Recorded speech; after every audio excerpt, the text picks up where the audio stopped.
This is Larry the Bearded Wonder with World 1-1, and you're tuned to the World 1-1 Podcast Network. Press start to engage your mind. Hello, this is your host Zoe, and welcome to Mind Over Media Podcast, a podcast powered by the World 1-1 Network. Here's a note for all listeners. I am not a licensed psychologist, and all views from the show are from my point of view or from the point of view of my guests. Please take this into consideration while listening. Thank you. In today's session of Mind Over Media, we will be discussing the indie game Journey of a Broken Circle and how it gives examples of trauma bonding.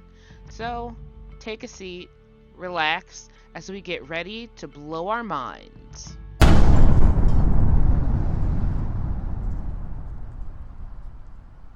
Spoilers.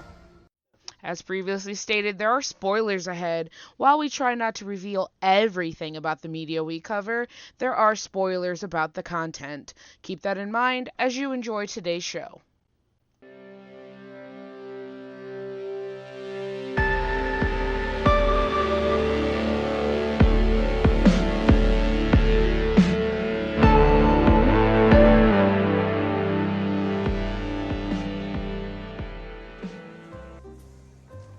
Alright, so in today's session we are back with another indie video game. This one's called Journey of a Broken Circle. This game was originally released on September 18th of 2020 by the game studio Lovable Hat Cult. This game actually went on to do so well that it was awarded the narrative winner at the Indiecade in 2020. So just to give you a little bit about what this game is about, it's not a whole lot going on. It's a simple platformer game, and you play as a broken circle, meaning he looks like he had a piece of pie taken out of him, so there's a piece missing, who is on a search to try and become whole again. Across the game, you meet different characters that try to help fill the gap, and these characters offer you different abilities in the game. But what I found most interesting is how those abilities and characters had a much deeper meaning behind them. So before we go into how these are examples of trauma bonding, we first have to understand and know what trauma bonding is in the first place. So, trauma bonding is an attachment between an abused person and their abuser, usually when this abuse continues in a cycle. Another way of defining trauma bonding, which we're not going to talk about for this particular game, but another way of saying that is you're bonding, two people with trauma are bonding and relating to one another about their trauma, and then that becomes what they have in common. I've heard that used as well. So basically for this game, we're going to talk about being connected to someone who is causing trauma. Now, some of the signs that this is happening in a relationship might be if you feel stuck or powerless in your relationship, or you don't really feel you can trust your partner, but you know something's wrong, but you don't want to leave. Not necessarily that you can't, but you don't want to. You want to try and make it work because it has this dopamine effect where things are going bad and then something really good will happen, in between. And so you tell yourself, well, if I just deal with this bad part for a second, I'll get to the good part. So also people tend to stay in these relationships if they think they can help their partner get better. If you want to help that abusive partner, being like, oh, well, I know they can be so much more than that. I can help them get there. Could be a sign of being in a trauma bonded relationship. If people around you tell you to leave that relationship, and I don't just mean, a few friends, but, everyone you seem to bring this person around is sensing something, it might be worth looking into. So now that we know a little bit about trauma bonding, which I fully suggest you going in and researching yourself, because there are a lot of facets, there are a lot of ways this can take place. But for today, I'm focusing in a relationship, whether that be a friendship, a romantic relationship, or what have you. But there's a lot of reasons why trauma bonding can be a thing. It can happen between family members as well. But that is an entirely separate session that we're going to have to go into. So let's focus back on this game. How does it show examples of trauma bonding? So one of the characters you meet in the game, their name is Sticky the Pine Cone. And his ability is exactly what it sounds like. He helps you stick to walls. Now, initially you find Sticky, and he's just stuck on this rock. Well, not really stuck, but he's just on this rock by himself, not moving, not going anywhere.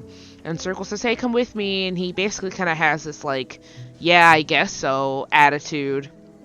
And as Circle tries to keep going with Sticky seems to not want to move or go anywhere. He always says that Circle's going too fast. And Circle keeps trying to push him forward, keeps saying, hey, you'll like it if you just do this. Hey, keep going, we can keep pushing. And that mimics the sign of thinking that you can better that person. He thinks that Sticky will just be happy if he tries something else. He wants to change Sticky, but Sticky's pretty, stuck in his ways. And he doesn't want to do that, and in the end he decides, nope, I'm leaving, I'm gonna stay in this spot, it's a good spot, you can be on your way. The next person that Circle runs into, I wouldn't really say is toxic in a way, but this is one of those situations where the two are bonding over the fact that they have trauma, not necessarily that one is causing the other trauma. So Balloon was stuck in this like balloon group, like you might see when someone sells balloons, and he was tired of being stuck there, and he wanted to be free. Balloon wanted to be free. Circle said, okay, well, why don't we go explore and be free together? And initially, they were having a great time. They're like, wow, this is so amazing. We can do so many things together. And then Balloon starts to question their relationship on, are they really being free right now? Because everything that they're doing, they, have to do together. Balloon realizes that, they wanted to be free, but they're stuck to the broken circle, so they're not really free, they're just stuck to somebody else.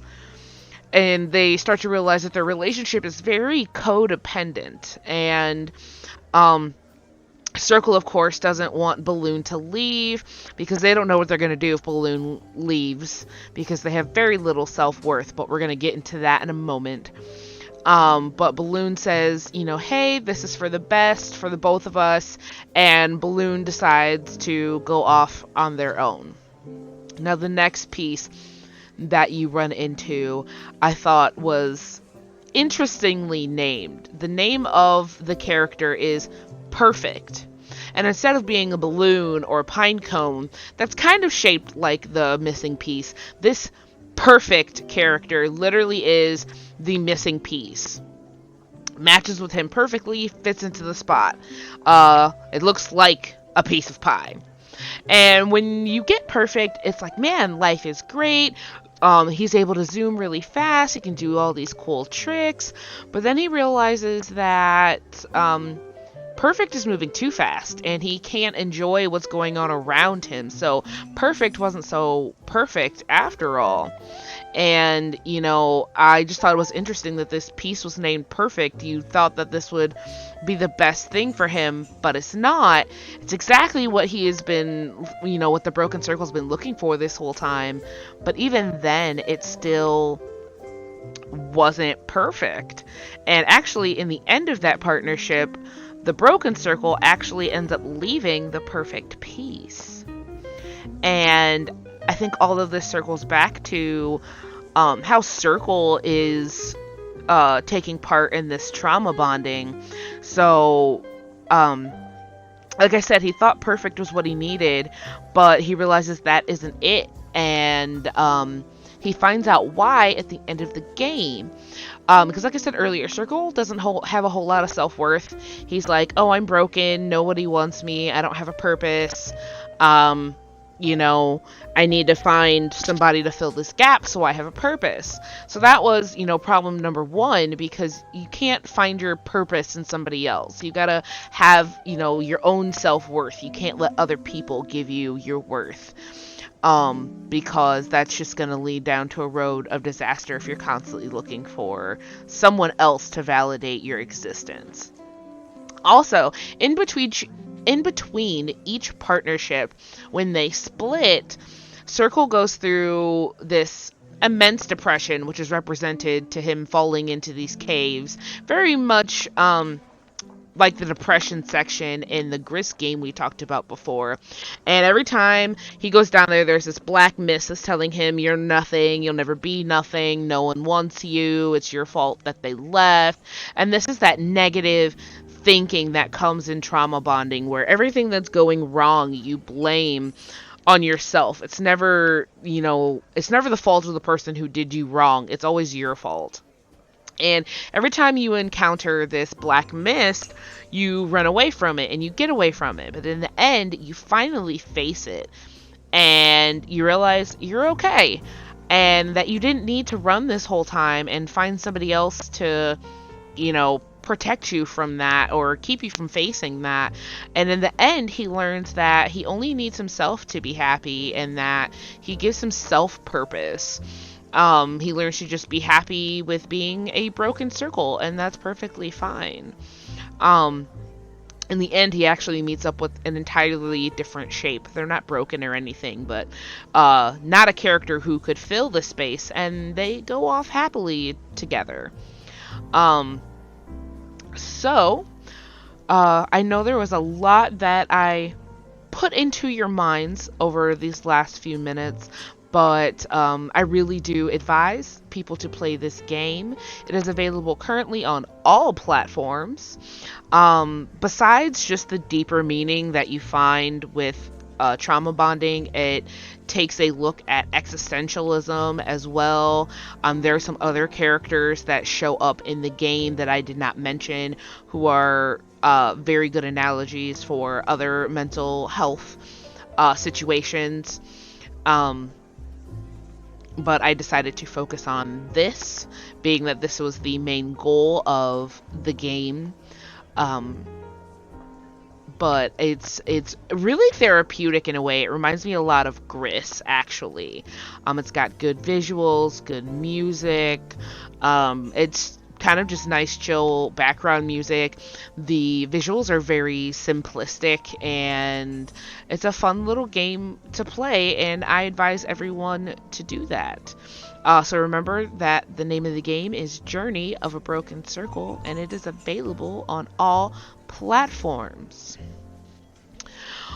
Well, will you look at that? The time for our session is up for today. So make sure to come and join us next week for another session of Mind Over Media. I'm your host, Zoe, and as always, remember to protect your peace. You can find Mind Over Media podcast in the World 11 podcast feed at world11.podbean.com. All spelled out, all one word. World 11 Podcast Network can also be found on all major podcatchers, such as Google Podcast, Apple Podcast, Spotify, iHeartRadio, and Good Pods. You can find the Mind Over Media podcast on Twitter at MindMediaPDcast, and the entire World 11 network at World1_1 podcast.